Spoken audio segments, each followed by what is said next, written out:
What's up, guys? Python here, back with another video. And I was actually going to make a Rangers video today and kind of just figure out where I wanted to go with it, what I wanted to talk about, just because it's been a while since I've talked about the Rangers. So I figured it's time. I got to make a video. And then news dropped, and it's it just aggravates me that we're here with another scenario where a player is requesting a trade out of the Rangers organization, that being Nils Lundkvist. I got some time before I recorded, and I'm sorry that I'm getting to the news late. I was, one, busy, and two, also, Larry Brooks has me blocked on Twitter, so I didn't see that this article even dropped until a little bit later on. If you saw my tweet, which if you're not following me on Twitter, link is in the description to follow me there.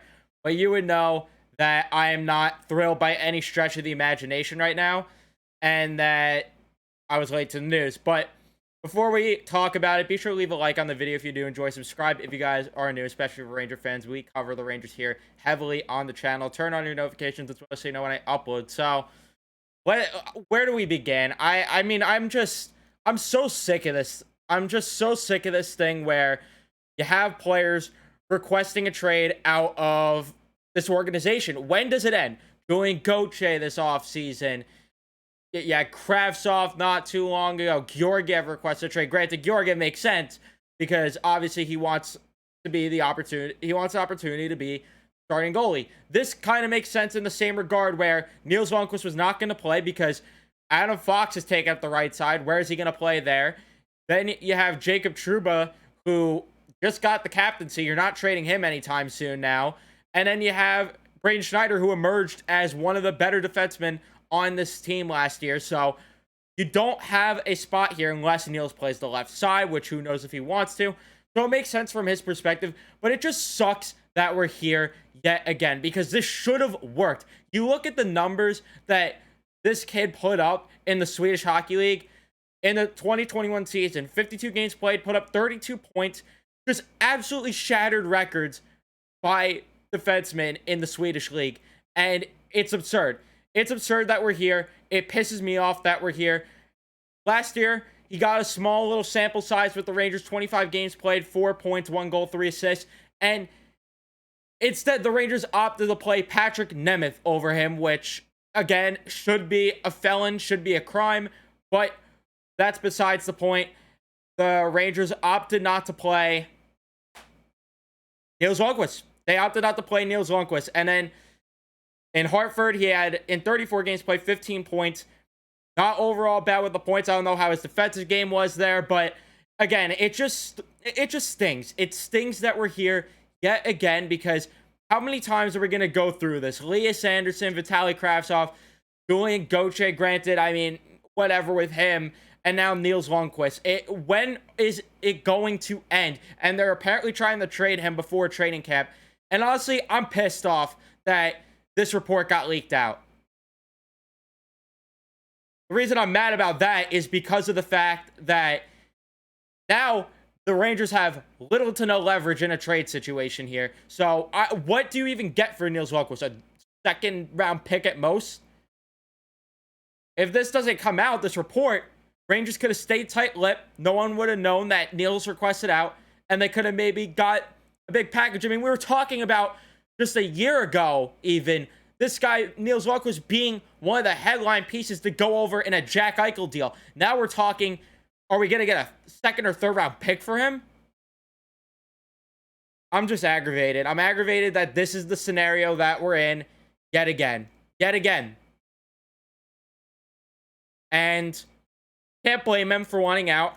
And it's just aggravating. It's just so aggravating because I had such high hopes for Nils Lundkvist. And I really like the fact that Nils Lundkvist, he was kind of a guy where you had ready in the pipeline in case, okay, Schneider has a rough start. All right, plug Nils Lundkvist in. Oh, you got an injury? All right, plug Nils Lundkvist in. But instead now, what are they going to do? What are they going to do? I guess it's going to be a swap where it's either going to be a low-end draft pick or it's going to be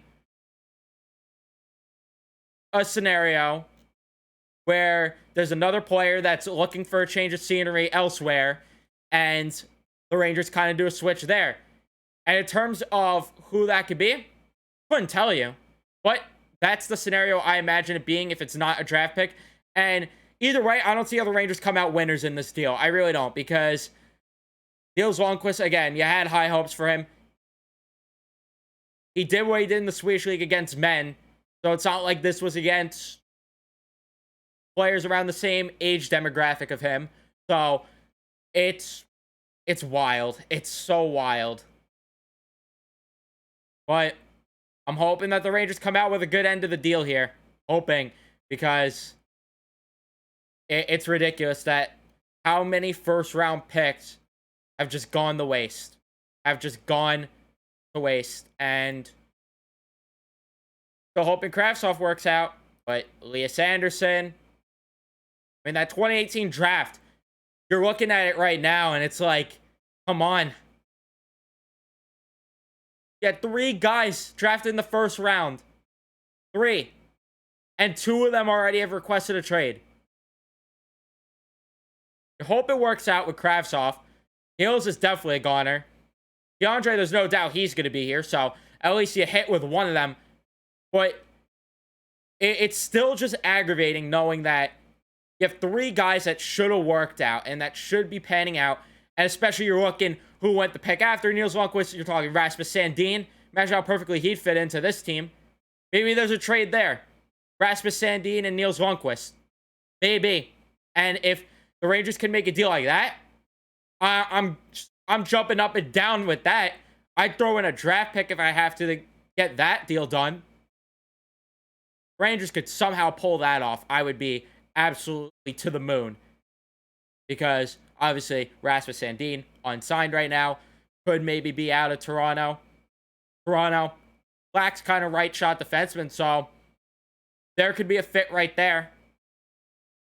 But, again, Rasmus Sandin is the better player. He's proven more in this league, so how are you going to get that deal done? No idea. But, again, I'd be to the moon if the Rangers could pull something like that off. But then you have the cap situation because you're going to have to sign Sandin. It's like, what do you do there? I don't know. I really don't know. Team has $1 million in cap space, and Nils isn't counting towards that. So, unless you're saying goodbye to Ryan Reeves, even if you did a trade like that where you got Rasmus Sandin, not going to really work out. Not really going to work out for us cap-wise, but Toronto would be floored with that in terms of the cap situation there. But the Rangers could find a way to do that. Again, I'd be going crazy. In terms of other players, I mean, I really can't even... I couldn't name anyone if I tried. If I tried, I couldn't name anyone. But you also have the question then, is Tyler Motte going to be back? What's going on there? It's a little quiet on the Tyler Motte front. That's kind of where I was going to talk about things if I did this without this news. What's going on with Tyler Motte? Tyler Motte going to be a fit here? Is he going to be back in the equation because he's still unsigned? What's going on there? What's it going to look like money-wise for him? I don't know. But besides Tyler Motte, then that throws that trade out the window as well. But even then, if you do go and get a Rasmus Sandin type, is Zach Jones going to be thrilled? Probably not. Probably not. I think you're going to be back in this scenario again. It would probably be for a young forward if the Rangers are going to make a move like this. But we'll have to wait and see what goes down on that front. But overall, again, it just sucks that we're here. And I just don't know. I just don't know. And I can't blame him. But I also am wondering why I'm also wondering just why it has to be this way all the time with the Rangers. Why does it have to be this way? Clearly an organizational problem. We haven't doubted that for a minute with player development, but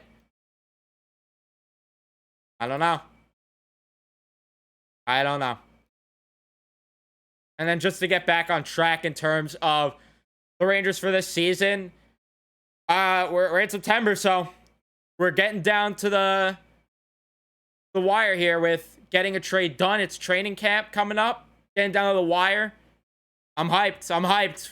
Less than a month until some preseason action. Not the same, obviously, of course, but I'll be happy to be making videos again on the Rangers. I'll be happy to talk about the Rangers, watch the Rangers. I need them back. Need them back. Baseball is just not doing it for me. I could appreciate baseball, but it's not the same love that I have for hockey. Got the Rangers tatted on me for a reason. And not the Mets, so. In terms of what the Rangers, where I think the Rangers finish this season, I think you have to figure they're locked top 2 in the Metro with the Carolina Hurricanes, right? I mean, do we really see an older Pittsburgh Penguins squad finishing ahead? Maybe. Washington, questions in goal. Because you have Darcy Kemper who goes from playing with the Avalanche to now playing with Washington. Who knows there? Because we saw it happen with Grubauer over there, Seattle. Granted, Darcy Kemper has proved on the Arizona Coyotes he could play some good hockey. So, maybe not so much. The Islanders, I don't think much of them. Neither New Jersey, Columbus, Philly. All of them are kind of just wild card teams. So, I don't really know about being worried there. And you have to figure they're locked to fish top 4. And to me, they're locked to fish top 2. At least to me. And now you wonder what a trade could bring in. Do the Rangers maybe go for a bigger trade package, Nils with another piece or two? Get a big trade going here? Who knows? Who knows? I doubt that, but that would be obviously the dream scenario there. So, yeah. And then what a day. Off subject, but of course the Cavaliers just got Donovan Mitchell. So, off subject there, but whatever. I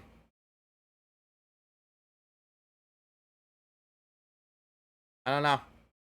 I don't know. You guys let me know in the comment section what you think about this trade request for Nils Lundkvist. Let me know what you think the Rangers could get in return. Let me know all your thoughts in the comment section. And let me know how you're feeling for the Rangers season. Are you feeling good? You feeling like they're going to take a step back? Just wanted to get on and talk some Rangers hockey, and I'm glad there was a bit of news, even though it's not news that I was thrilled to be talking about. Glad there was a bit of news, so I had more of a reason to go out here and talk about Rangers hockey, because, like I said, it's been a while, and nice to be talking again about them.